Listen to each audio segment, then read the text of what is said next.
in my space and in my time.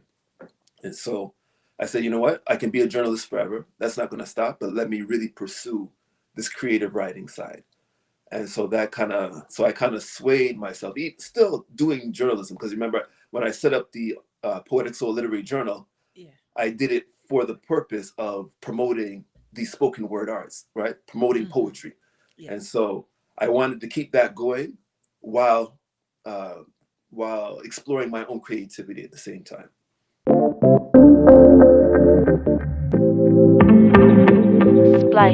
Hello, viewers. Welcome to another episode of the Nanaya Yabua podcast. It is a pleasure to bring you Kevin Heron Jones. Kevin is an author, poet, journalist, editor, actor, and lecturer.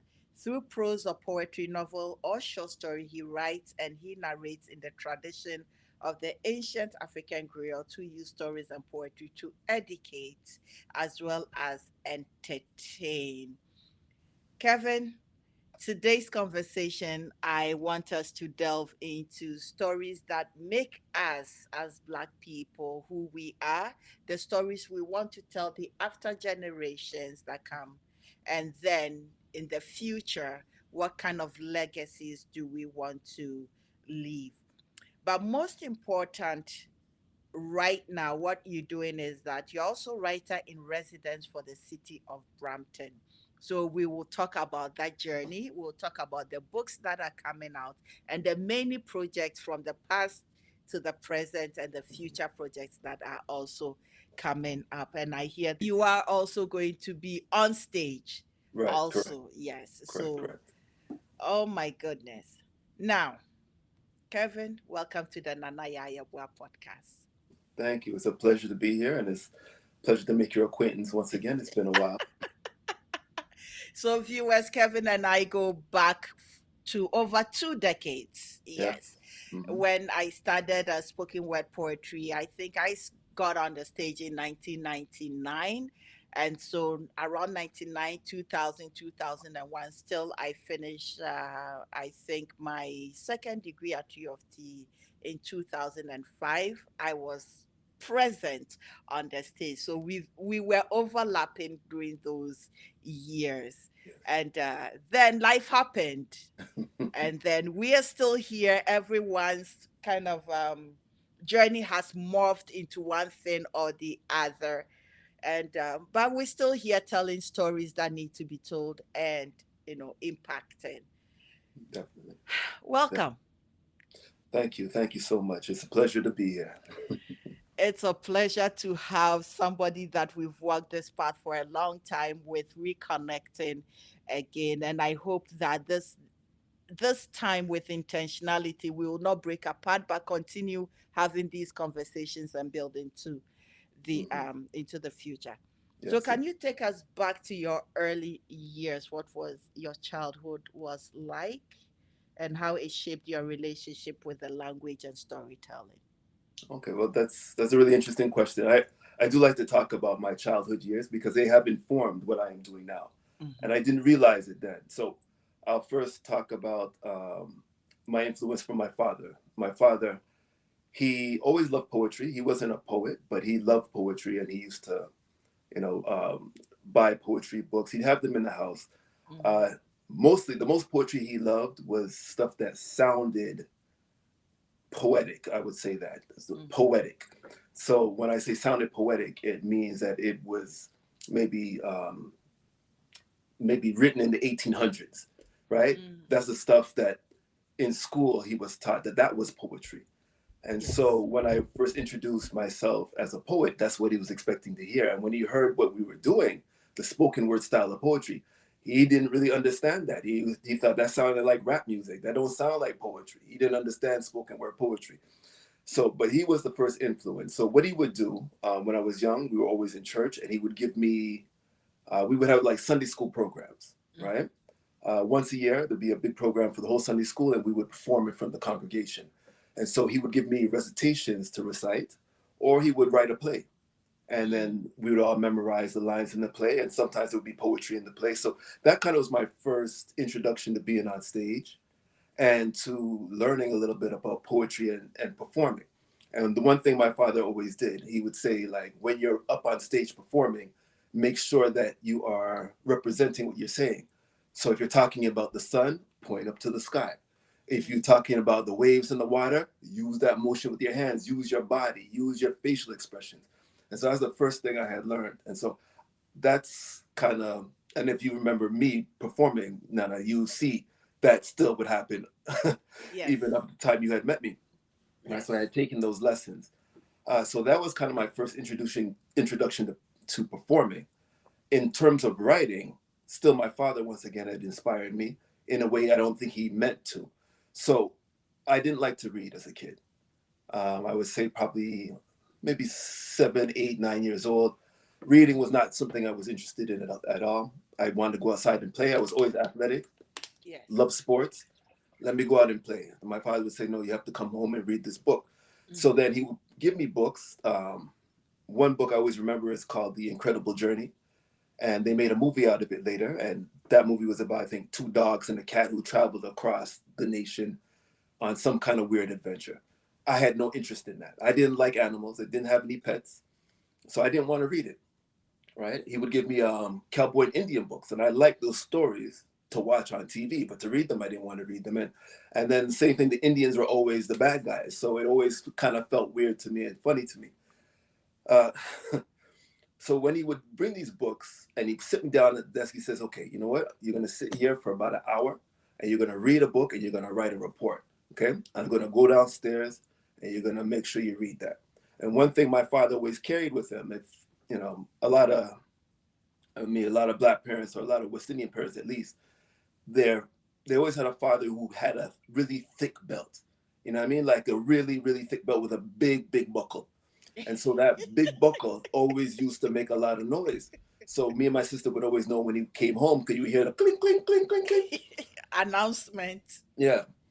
And Mm-hmm. so he's standing over me with, because he would have just come home from work himself, unbuckle his belt a little bit, and is like, listen, clink, clink, clink, clink. You better read this book by the time I come back. And then so an hour would pass, and I would know my father was coming up the stairs because I could hear the bell. So I'm Yes. hearing the clink, clink, clink, and now I know like I have not written anything. I didn't read anything, and I didn't write nothing on the paper. So because I'm just stubborn, I did not want to read. And so, what I remember the first time my father had come up, I started scribbling things down on the paper real quick. I just opened the book quick. I wrote down the name of a city. I wrote down the name of a person. And then I just started scribbling little point form notes until he came up the stairs.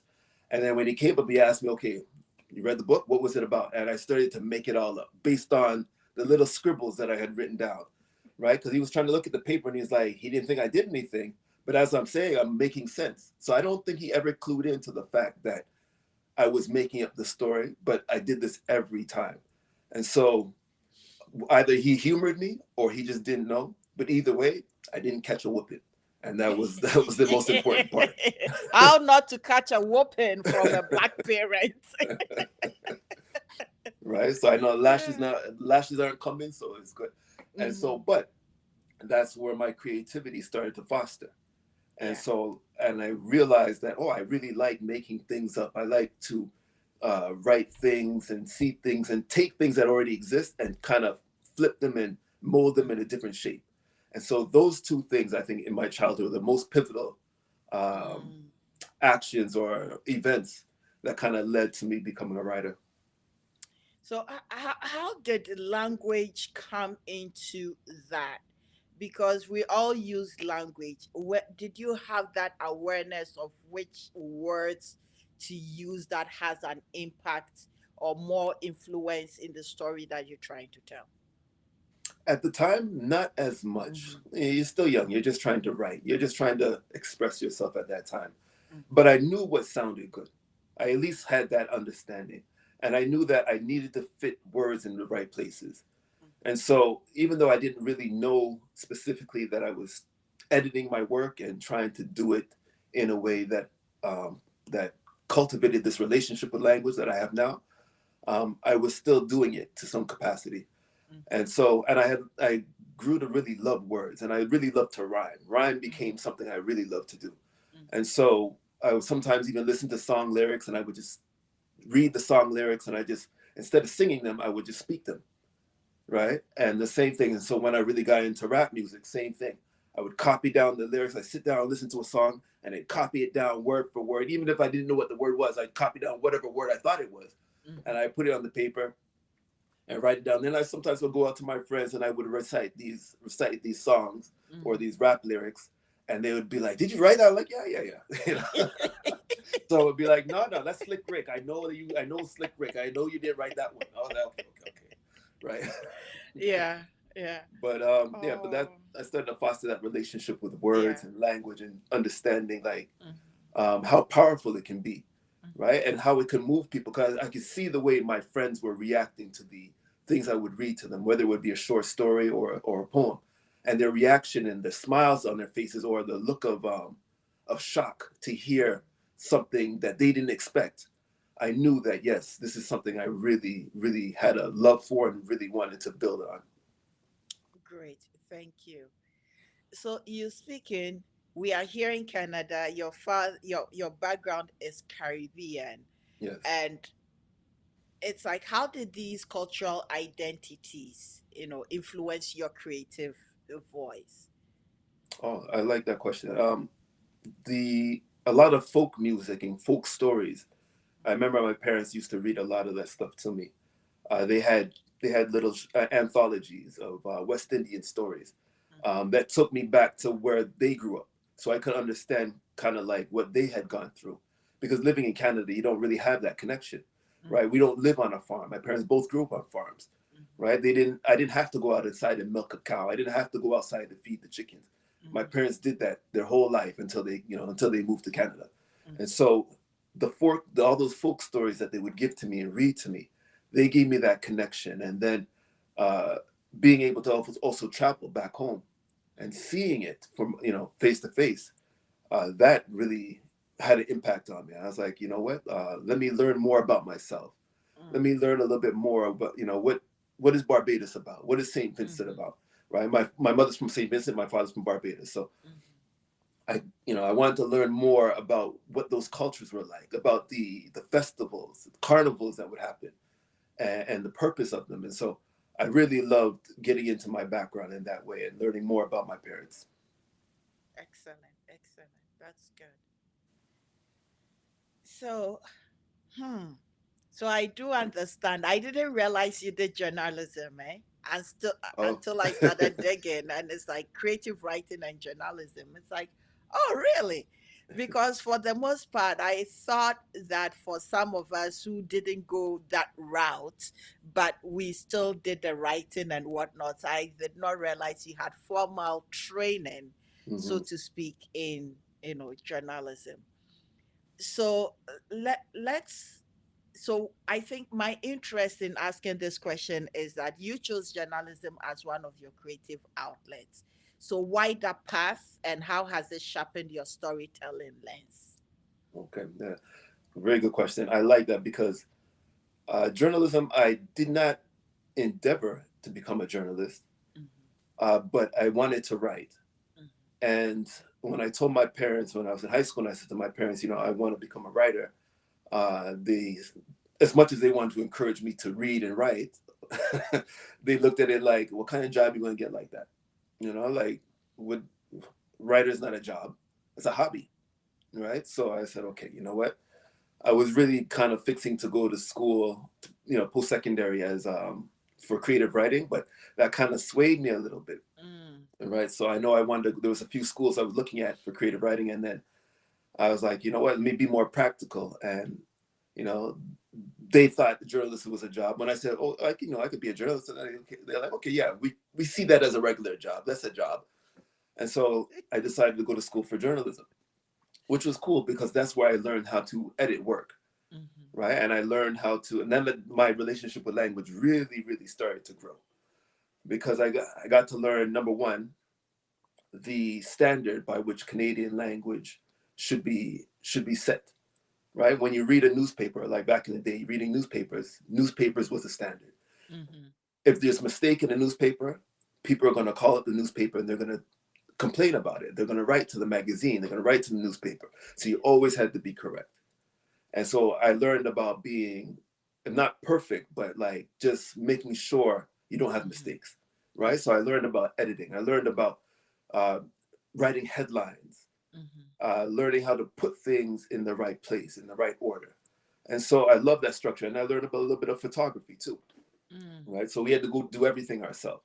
The course I took was an online, it was mainly for online journalism.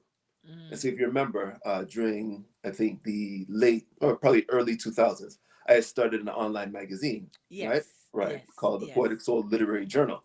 yes. That gave me the training and the confidence to actually go out and start my own magazine, to start my own business.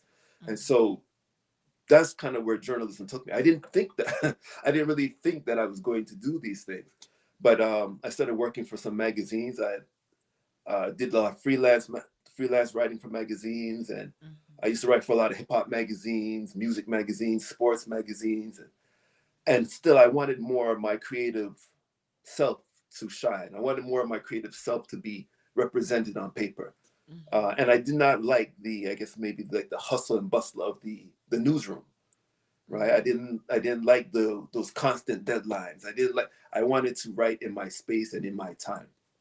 And so I said, you know what? I can be a journalist forever. That's not going to stop, but let me really pursue this creative writing side.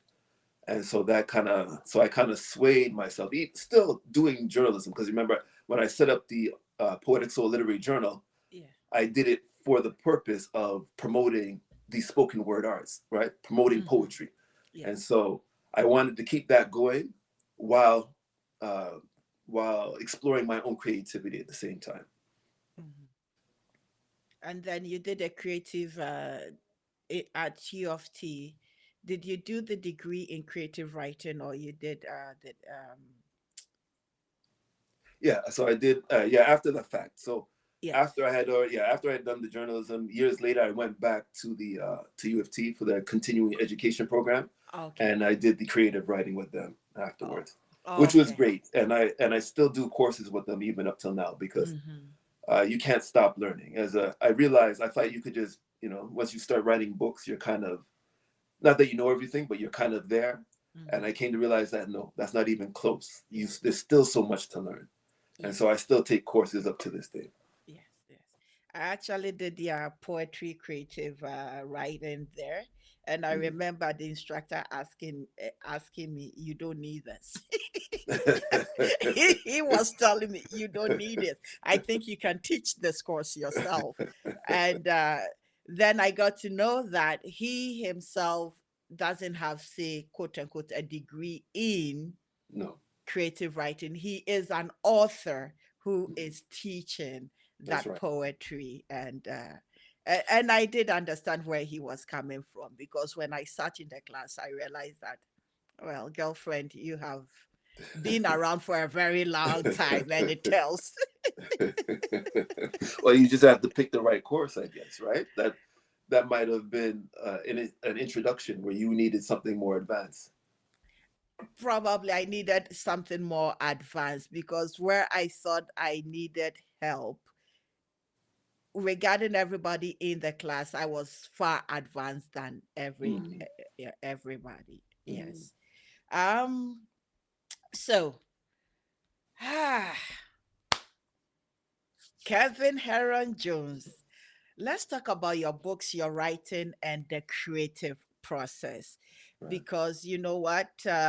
Many people talk about, blocks having a block when they write, I cannot write poetry, I cannot write this, or I cannot do this. But you are producing 4 books so far. Six actually, 6 books. 6. Yeah. Oh my goodness, I'm short of 2, because in 2008 you had Telephone Love come out, Right. and then 2021 you have Court Trap, Yes. and then, sorry, that was 2021. 2022, Not Talking About You. Hmm. And then what I do have is Hacking Heartbreak. It's coming out soon. And That you one have, actually, yeah, that just came out this it summer just now. came out It just this came out, summer. yeah. Yeah. Okay. So those are the 4 that I have. Okay, so then And I'm a Vision. Vision is the first. That's the very first one. So that's my Okay. chat book, and that's the one I wrote. That's the one I actually put together myself. That was my first self-published book, Mm-hmm. and it's very short. Like I said, it's a chapbook, so I made it with cardboard paper and as a Mm-hmm. cover, and I did it back in the day. There was a place called Kinko's. I always tell this story to young people. Yes. We remember Kinko's. They Yes. have no idea. So I have to say, you can go to Staples and go printing at Staples. It was like that. Everything was self-serve. They're like, Yes. oh, okay. So I was lucky because I had gone to a Kinko's and I told the guy, and I was like, it's late. It was late night, and I was like, listen, I'm an aspiring author. I want to put together a bunch of poetry books. I have a show coming up. He's like, don't worry, I got you. I got you. Don't worry. We won't charge you too much. So he kind of took care of me so that I can pay, not too much Mm-hmm. while still put this book together. And I had to put it all together myself. I had to staple it together myself, Mm-hmm. right? Do all the cutting, do everything myself. But he made sure I got a good deal on the paper. Mm-hmm. So I probably put together maybe about 200 books, Mm-hmm. right? Sold out, right? I did a little poetry show, sold them out, and I think I was selling them for between $7 and $10 at the time. Yeah. And I just was trying to get an idea: would people actually buy my material, Mm-hmm. right? Because you remember, if you're performing on stage and you come off stage, you need this. People are always asking, "Do you have a book? Do you have a CD? Do you have Yes. something?" Right? Yes. And I had nothing. Yes. So I realized very quickly watching some of the more established poets and seeing them having CDs and books. Like I learned very quickly, what? I need to have something. I need to Mm-hmm. monetize on what I'm doing. Mm-hmm. And so that drove me to, let me put this little book together. Mm-hmm. So I did that. So Vision was the first one. And then the second book that I did, also self-published, was I Am a Child of the Sun. Oh, yeah. That is this one here. I Yes. Am a Child Yes. of the Sun. And that's I really enjoyed putting this book together because it looks like a book. It was professionally done, right? So Mm-hmm. I decided I'd put together my company, Poetic Soul. That's when I actually Yes. actually registered it as a business. And I got a friend. He was in school for graphic design. So this was one of his first jobs, putting that together. I had learned desktop publishing while I was at the online journalism school. So I was able to learn how to put together the book and do the margins and make sure everything was right. I have another friend. He loved reading, so he became my proofreader.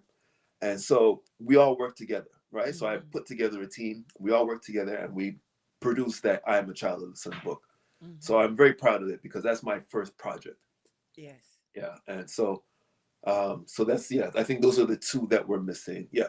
Those are the Yes. two missing Yes. from the Those four. were the two I was missing. Yeah.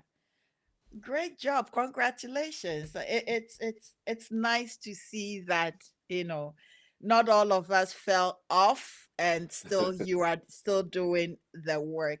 Because sometimes I wonder, now I'm sounding so poetic. Yes, do you do what we know you do. Sometimes I wonder, where are we? I know Jane Nicole Noel does Mm. her Sin Still. And I just did a show with her Uh-huh. in April. Okay. Yes. She's been trying to get me, but my time has always been all over the place Mhm. to, come back on stage at her spot. Yeah. But it's been difficult for me to get there. Hopefully, in the nearest future, I'll be able to do so. And a few other people. I don't know where almost everybody is now, but a few, such as yourself, I can see still, doing the work. And I might say it's um it's heartwarming. It's heartwarming to see Yes. that you building and keep building.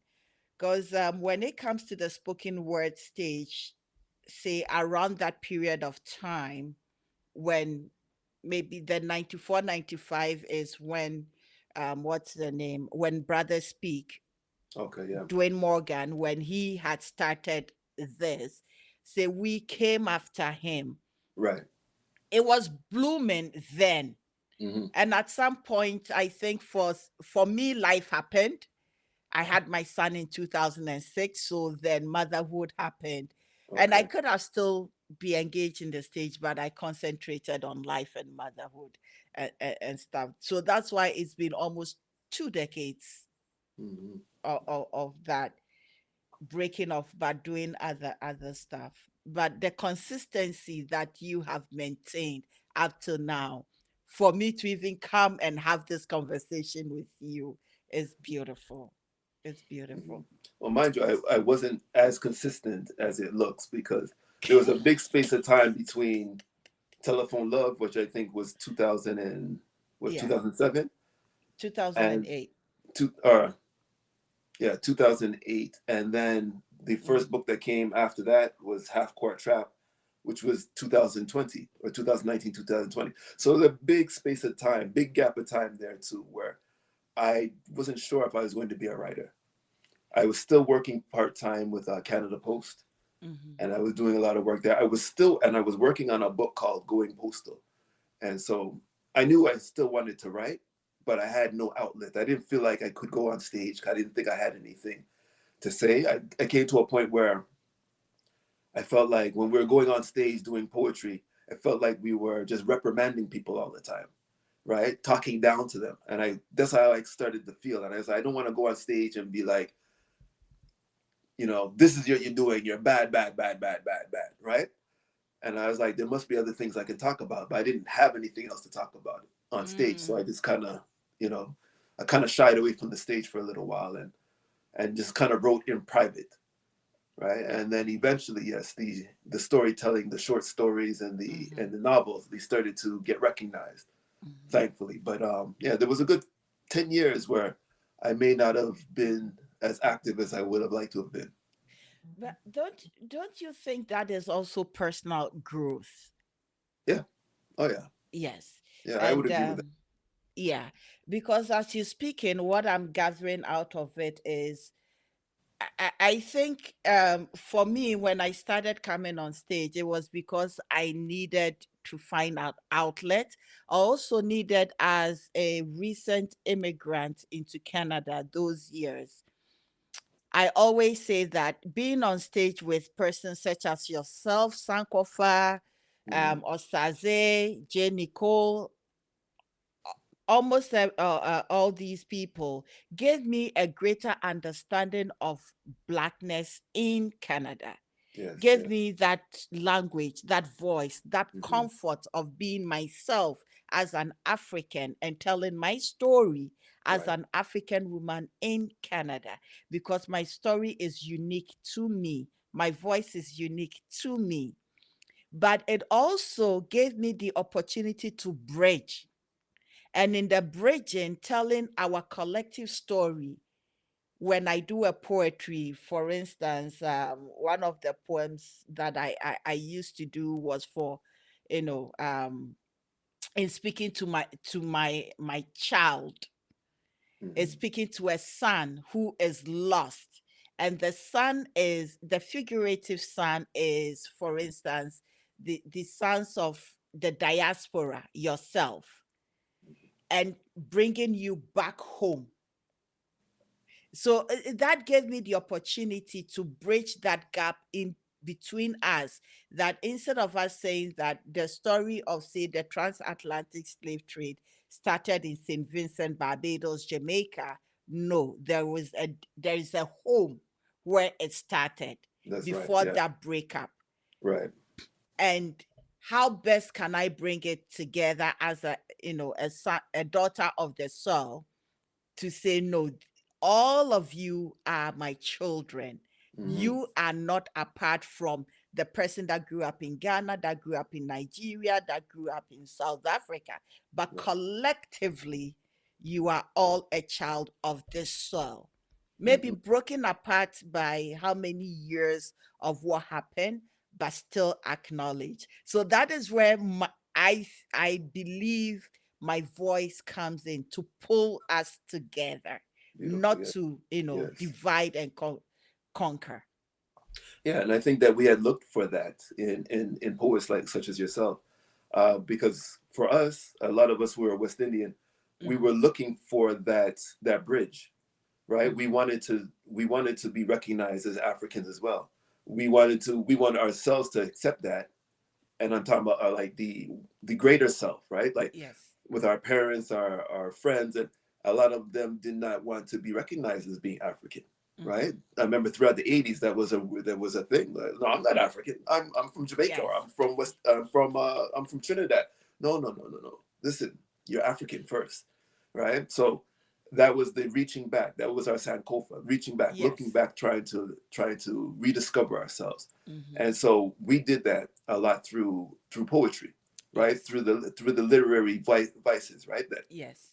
That sharing those poems we did with each other, learning from each other, learning Mm-hmm. about our past and our connection to each other. I think that was really an important time, and I know in my development, that was a very important time. Mm-hmm. Mm-hmm. So, so let's talk about your writing process, right? We all Mhm. have different writing process. Sometimes an inspiration hits you, you sit and you go, go, go, go, go. And sometimes you just pull it like teeth. So, what is your personal writing process from an idea to execution? For instance, let's talk about hacking Heartbreaker, your book that just came out. What was the process like?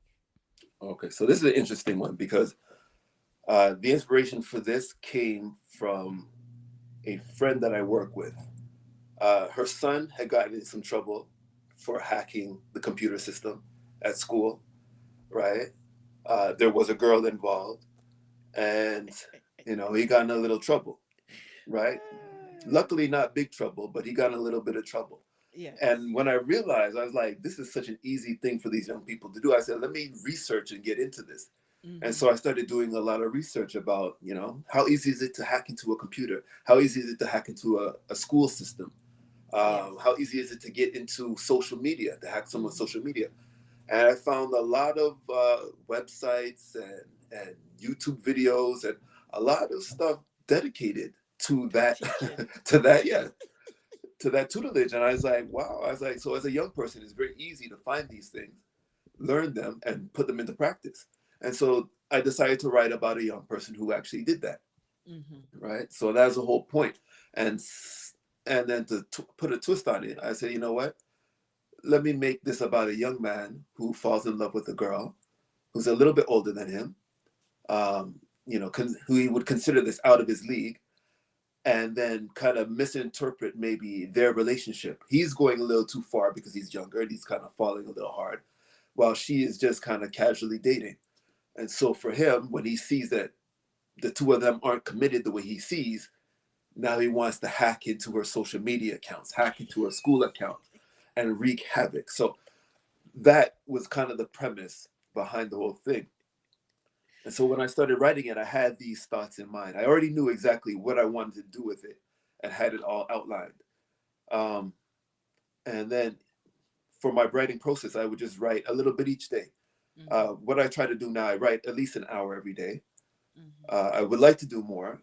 I was reading Stephen King and Walter Mosley, and both of them were saying you should be writing at least 3 to 5 hours a day. If you want to be a full time writer, a professional full time writer, you should probably allot at least 3 to 5 days Yes. for writing. And that doesn't even count like editing and revision and that kind of stuff Yes. and research. And so that's what I try to do. I try to make the best of my days. If I still work a full time job even now, so Mm-hmm.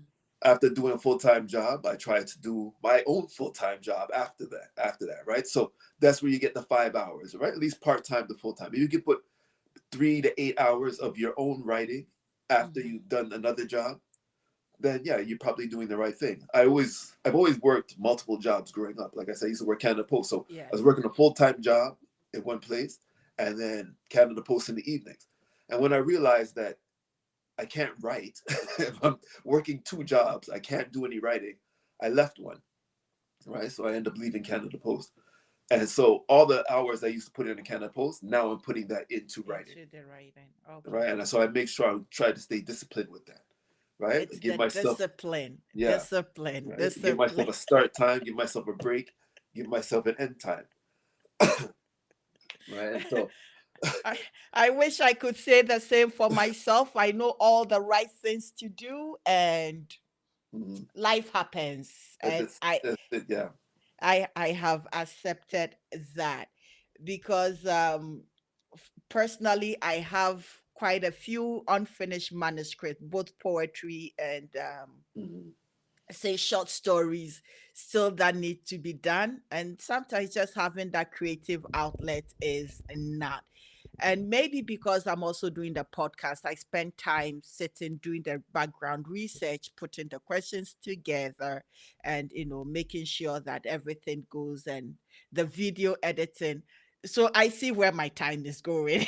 Right. Talking to you right now, that's why it's in a different creative process. Space, yeah. I Yes. like that. I like that because for me, as long as I'm doing something creative, I feel Yes. like yes, I'm spending a good use of my time, Yes. right? So it Yes. doesn't have to be writing per se. If I Mm-hmm. find something else creative, then at least I'm doing something creative every day, and that's what I try to do. That's my process. Do Mm-hmm. something creative every day, even if Yes. it's just 10 minutes. And right, I tell students all the time, you don't have to sit there with your hand, your hands on your head, and have writer's block. You don't know what to say. Listen, just take whatever comes to mind and let it flow. Just write. Just write as much as you can. Don't think about grammar. Don't think about spelling. Don't think about Yes. anything. Just write and get it out. And if you do that for 10 minutes, that's what I would normally do. I would time myself for 10 minutes and I would try find a writing prompt, maybe first line of a song, maybe something I heard someone say, maybe something my parents would say. Like my parents used to say, if you don't hear, you must feel. Boom, that's my Yes. writing prompt. And I start writing about that. Do it for, you might get a page, right? You may get 2 pages, but Yes. you've written something. And so what I've gotten a habit of doing is every day trying to do something like that. And I Mm-hmm. have stacks of books now, notebooks, right? Stacking these books Mm-hmm. of 1 page short excerpts. You could call them short stories Mm-hmm. that I could use in a novel, that I could Mm-hmm. use to build a poem off of, that I can use maybe in a journalistic article. I've got all these things that I've done over the years, Mm-hmm. and I just keep buying because it's funny. People used to, when they heard I was a poet when I was younger, they would buy me these notepads, right? Sometimes it would be just an all black notepad with nothing in it, which I like the Yes. best. And sometimes they'd be a notepad with like other people's quotes and famous Mm-hmm. sayings like on the top, and then it would have a blank Mm-hmm. sheet on there. Mm-hmm. I didn't like those ones so much because when I write, I like to see a blank page. I don't want to see anyone else's writing, but I do appreciate those because Yes.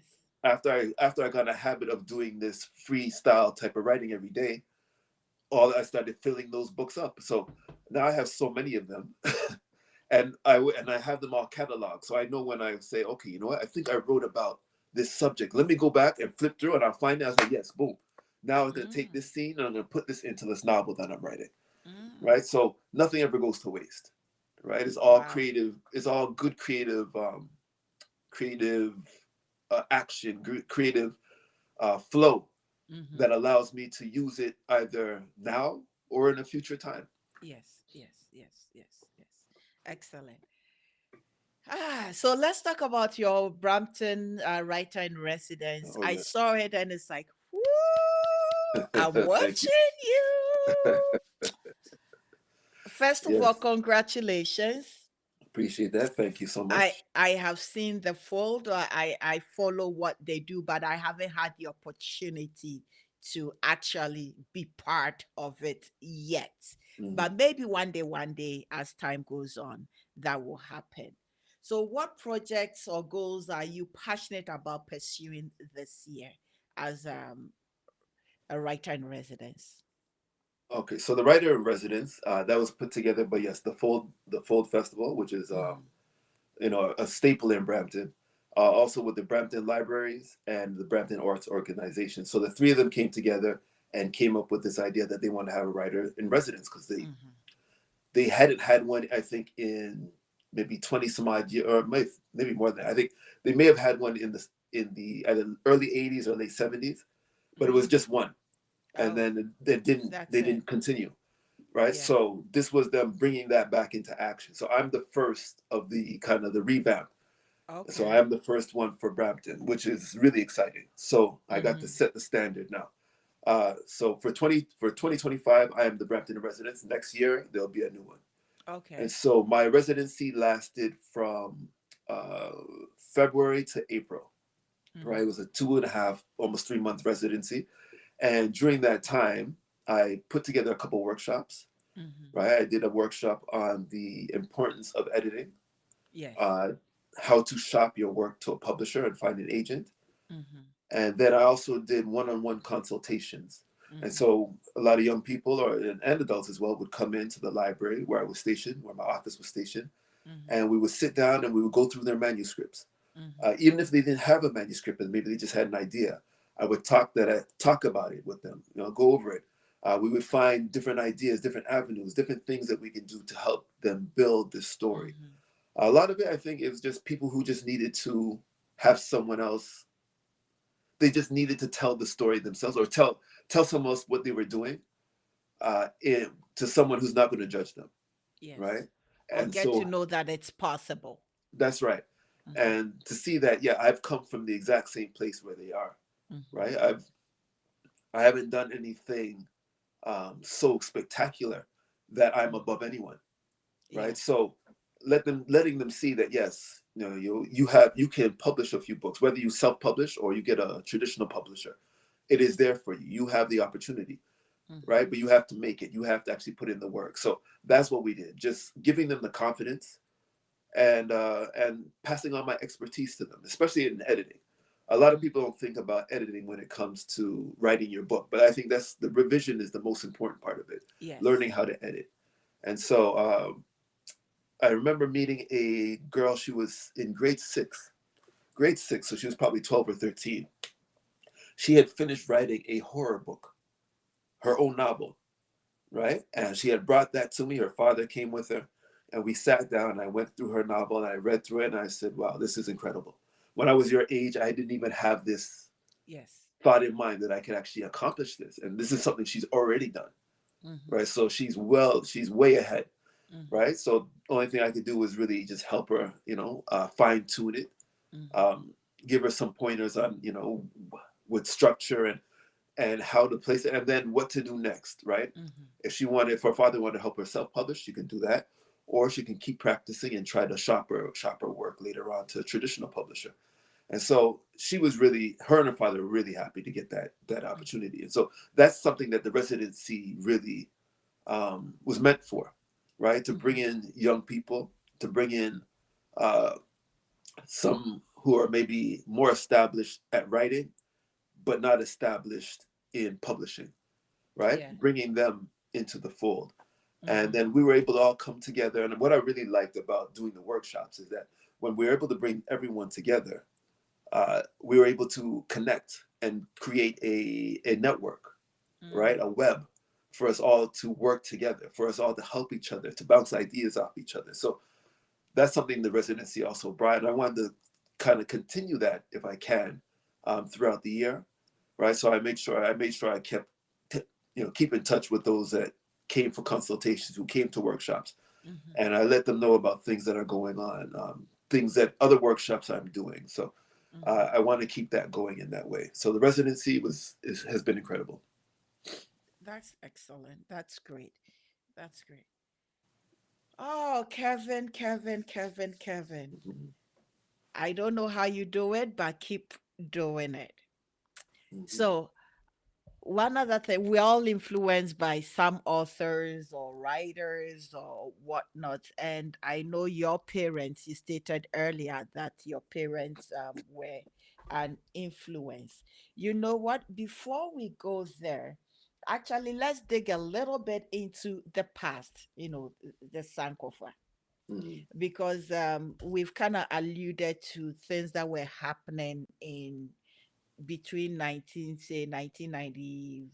You came on stage around 1998. You Yeah, started, about that time. Yeah, I think yeah, that's about right.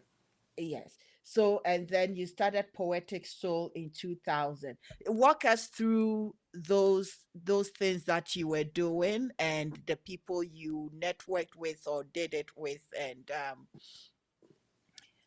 stuff, because I don't only want us to look at what is happening in the present. I also want Mhm. us to ground it in the past, Okay. because the past is the seed that was sown then that is bearing the fruit that we are seeing right now. Yes. So, wow. Poetic soul and being on stage. I started with being on stage. I knew that number one, I had been writing a lot of poetry in my room, and there was stuff that I knew I could try, could try. I'd gone to a couple poetry shows and seeing like them doing it on stage. I was like, wow, that's pretty cool. I think I can do that too. Mhm. Right. So I went home and I started doing a lot more writing in that kind of style that I saw them doing on stage. And when I got the opportunity, I can't remember where it was I went first. Oh, actually, I do remember now. I was sending poetry to a magazine. It was called Mike Check Magazine. And the editor of the magazine, she had a little section, a little poetry section at the back. And so she published a couple of my poems in the back of that magazine, short Mhm. poems. And I wasn't into performing yet. One day she said to me, you know what? There's a poetry open mic. If you want to come with me, I have some of the other people who've been published in the magazine. I'm going to bring them with me and you can kind of perform. Mhm. And I was like, okay, sure. I didn't really know what to do. I was very confused at what I could do with it. But I went there and I remember I think it was in a theater, and they had it was a stage as well. And I remember I had this what do you call that thing? That's the stand, like the music stand where you can put your Yes, yes, music notes on yes, there, or yes, your yes, music on there. So they had a stand there. So I put my leaves of poetry on there and I read. yes. And I remember being very nervous. I remember shaking, right? I do remember being shaking. I remember my voice probably being shaky too. And I don't think it was very good, my performance. I don't think it was a good. People clapped. I think they clapped out of, not pity, but, like, all right, you're going to get better one day, young man, right? All the message. Yeah. But that's kind of the first experience. So really nerve wracking, I remember. Mhm. Then seeing people do more like spoken word stuff later, I started realizing, you know what, I can actually maybe do this. And I Yes, started writing the long form type of yes, poetry. And then, the 3 minutes to 5 minutes to yes, 10 minutes yes. of memorization. I think I had And written one listen, which was 15. I think I had written a poem that was about 15 minutes long, and I had memorized the whole thing too.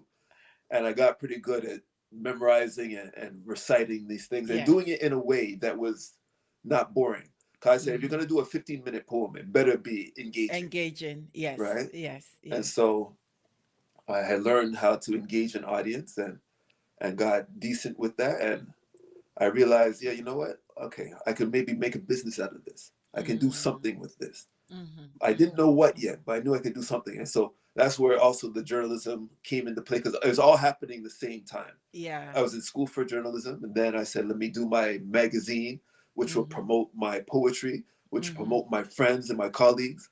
And Mhm. then everything was working together. So it's all Mm. coming up together. So uh, yeah, there was a very fun time and a very informative time for me because I learned so much about myself, right? I learned to become a leader. I learned to become business minded. I had no idea I knew how to run a business, but I learned to become business minded. I learned that you can't just be creative. It's not just about the art, right? This if if people are going to hear the art, it has to be disseminated somehow. How are you going to get the art in the hands of the people? Because not everyone has somebody there as a PR person. You don't have public relation people, right? I had to learn to do that myself. Once again, the Mhm. journalism came into play because I learned how to write PR statements and how to shop things to different magazines when I had a show. So I knew I was going to have a poetry show. Cool. I said to my friend, I was like, listen, using your email address, your name, but my phone number, right? So everything is coming in your name. You're my PR person. I'm writing everything. Okay, I'm gonna do all the press releases, right? But it's gonna be under your name. He's like, okay, fine, right? Because I knew what to do. I just knew that I couldn't be the one to always do it Doing because, everything. yeah, Yes. because they're like, oh, who's this guy, right? Trying to promote his self promote, right? So I had to pretend I was another person and promote myself. Right, and that worked really well, and that I learned how to Mhm. become a business, right? I remember someone always told me when you speak about your business, even if it's just you by yourself, say we, right? We are going to do this. We are looking into this. We are, and I got in the habit of doing that, looking at myself as a we. So I am a business, and I am the we, and You so have a team that yeah, works for you. right. And so even though people didn't know, yeah, I was the team Mm-hmm. doing everything myself. As far as they knew, that Poetic Soul was a business, and Mm-hmm. that yes, they had people working within it, and we were all working together. And eventually, yes, I got people who were willing to say, yeah, people volunteer, oh, I can do this for you, I can do this, and I would try to pay them as best I can in the early days until I couldn't no more, and then we kind of pivoted from there. Yeah. So, like, I was also looking at our timelines. You did the duel of the Iron Mike. Oh yeah, oh yeah. I'm bringing all back memories. Like, oh yeah. And how do you call it? The Ines Poetry series? I think I came to that maybe twice or three times or so. Oh yes, oneness, Yes. Oh, Oneness, sorry. oneness. Yeah, yeah. So the Oneness Poetry series. And then I fell off. mhm.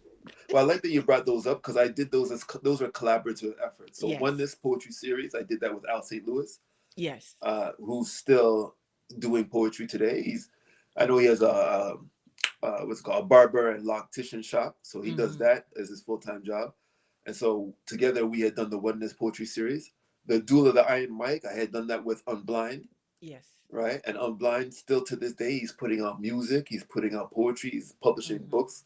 And so uh, I loved when I was able to collaborate with those two other poets, right? Doing what we loved, and collaborating our energies, putting our audiences together so that we can Yes. deliver something unique Mm-hmm. and fun for an audience. Mm-hmm. And I love to collaborate. Yeah, that's great. That's great. Maybe one of these days we'll collaborate on something.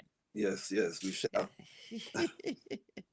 So let's go to I love to talk about legacy because all these works that you and I are doing, we leaving trails behind. Mhm. So my question to you therefore is what legacy do you hope your work leaves for, say, emerging black writers and for the Canadian literary landscape? Well, first is to know that you can, right? Mm, As a black author growing up in Canada, knowing that there's a place for you. I did not know that when I was younger. I had no idea. I knew about great authors like George Eliot Clark, mhm, Austin Clark. mhm. Later on, there was Dion Brand, and Yes. I knew about these authors and poets, and but they still seemed kind of far away to me.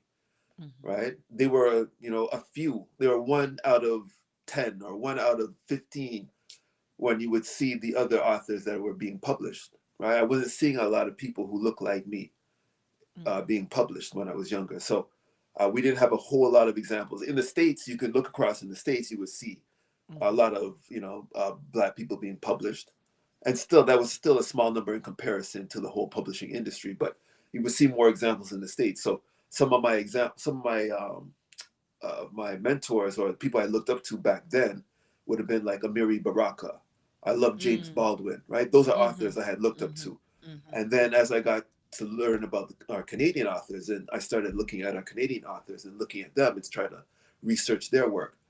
Um, and then when it came to some of the dub poets, Lillian Allen, Yes. later on we had Debbie Young, Yes. uh, um, um, Clyde Brooks.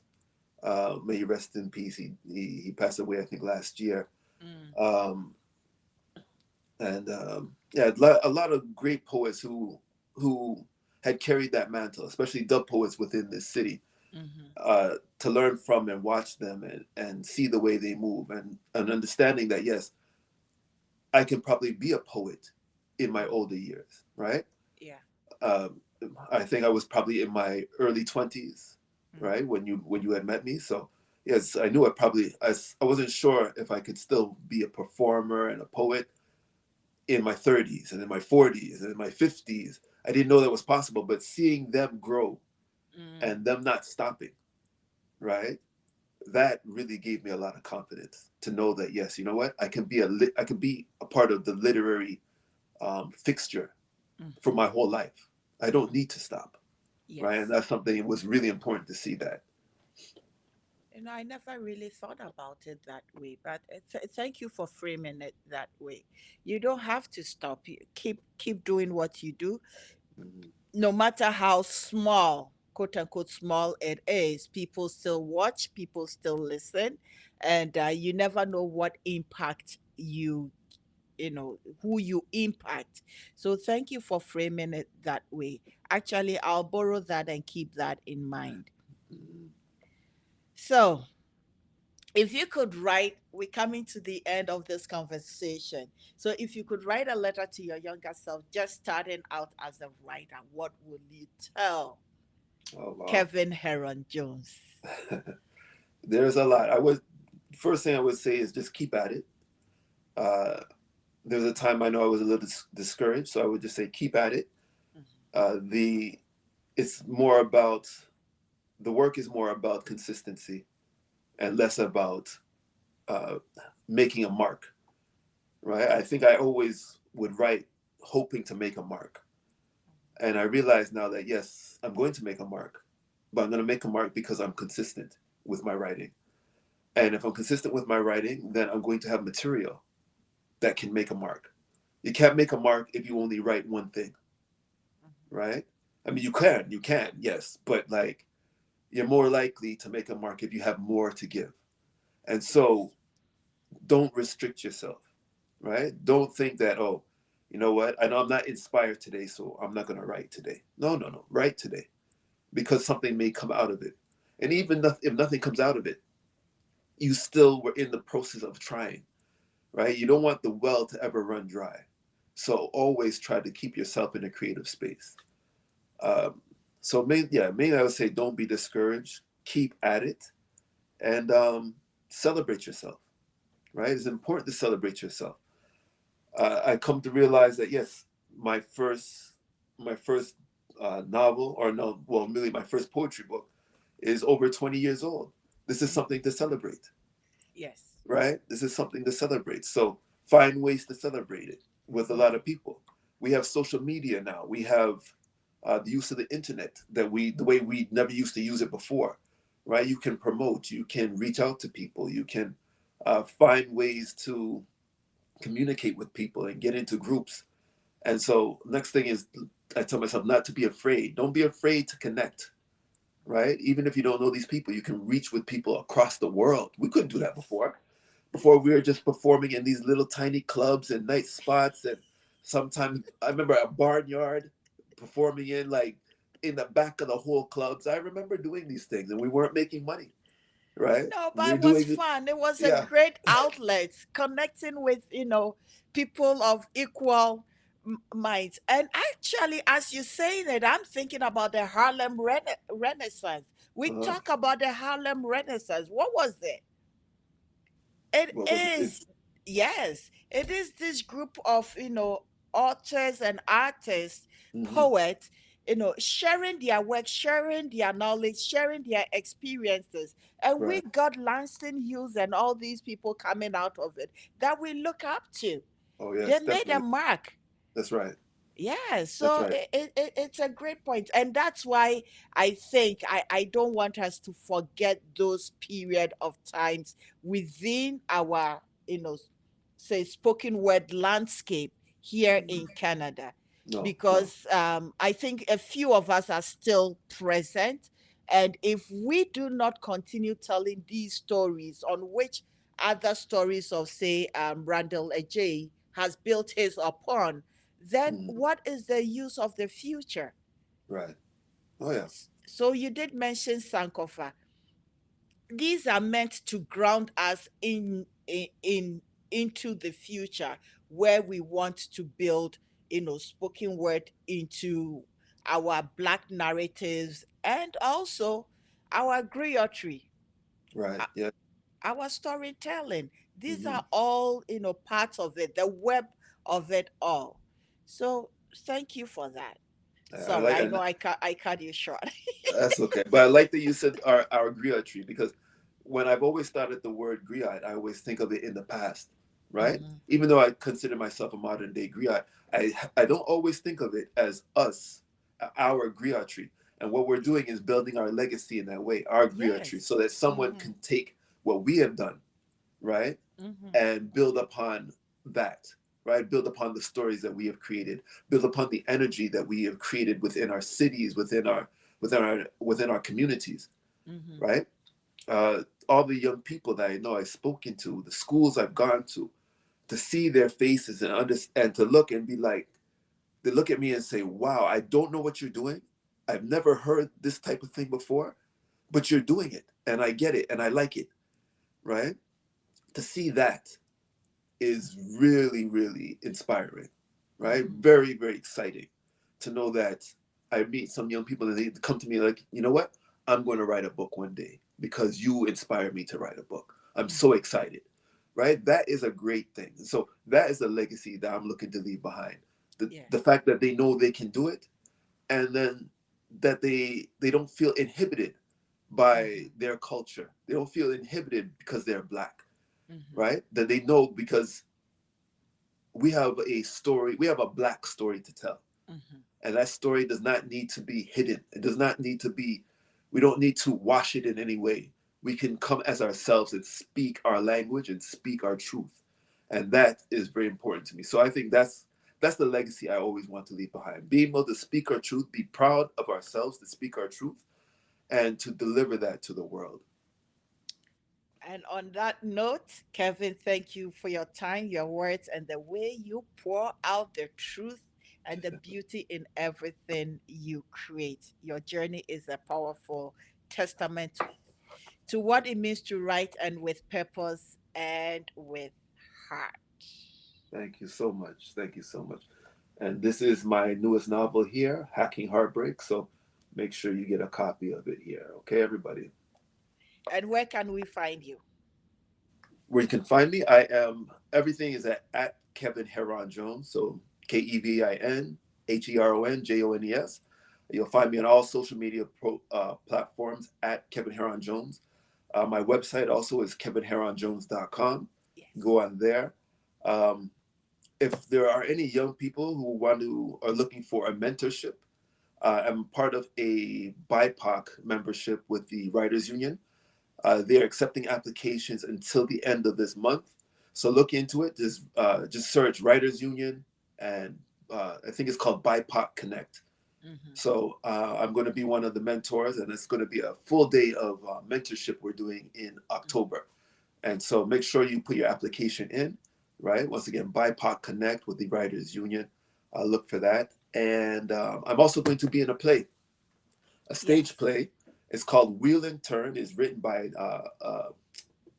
author. Her name is Nadia Han. And we are going to the Oh, Fringe, yes. And we're going to oh, the Fringe Festival in Windsor okay. for the end of the month. So July, I think, 28th to the 31st, we are performing in Windsor.